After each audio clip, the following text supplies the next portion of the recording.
কে তুমি? কি চাও এখানে? আমি রাখাল। তা এখানে কি চাও? লক্ষ্মী, মানে মানে আমার গরুটার নাম না লক্ষ্মী। কাল থেকে না তাকে খুঁজে পাচ্ছি নে গো রাজকন্যে। অমন দুষ্ট গরু, তার নাম রেখেছ লক্ষ্মী? সে আমার কি ক্ষতি করেছে জানো? আমার অমন সাধের কনকচাপা গাছ। ক্ষমা করে দাও গো রাজকন্যে, ক্ষমা করে দাও, দয়া করো, লক্ষ্মীকে ছেড়ে দাও। এমনটি আর কখনো হবে না। সে ছাড়া আমার আর কেউ নেই গো রাজকন্যে। এভাবে তো আর ছাড়া যায় না। আমার সাধের ফুল গাছের কি হবে? সে না হয় আমি আর একটা কনক চাপা গাছ এনে দেব। তুমি কি সরল গো! আরেকটা অমন গাছ যদি পাওয়া যেত, আমি নিজেই কি আনতে পারতাম না?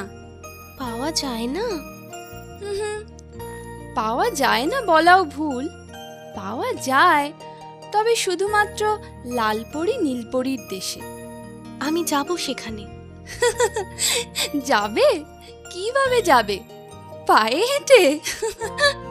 যেভাবে হোক ওই লালপরি আর নীলপরির দেশে আমাকে যেতেই হবে। রাজকন্যা কঙ্কনা, তুমি কার সাথে কথা বলছো? প্রণাম মহারাজ, আমি মধু। ও কি বলে জানো? ও নাকি পরীর দেশে যাবে, সেখান থেকে আমার কনকচাপা গাছ এনে দেবে। বুঝেছি বুঝেছি, ওই দুষ্টু কামধেনু গাভীটি তোমার? আগে হ্যাঁ মহারাজ। তুমি ওকে মুক্ত করতে এসেছো? দয়া করে যদি একটা শর্তে মুক্ত করতে পারি। কি শর্ত মহারাজ? তুমি যদি সত্যি সত্যি পরীর দেশ থেকে ওই কনকচাপা গাছ এনে দিতে পারো, তবে তোমার কামধেনু গাভী তো ফেরত পাবেই, তার সাথে আমি তোমায় আরো উপহার দেব। আমি রাজি, আমি রাজি মহারাজ। আজই আমি রওনা দেব।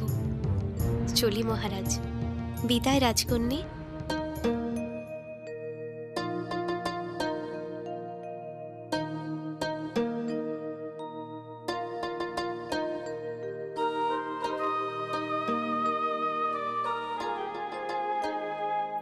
কদিন হয়ে গেল হাঁটছি তো হাঁটছি, মাঠ পেরিয়ে পাহাড় ডিঙিয়ে এতটা পথ এলুম, কিন্তু কোথায় যে লালপরি নীলপরির দেশ কে জানে।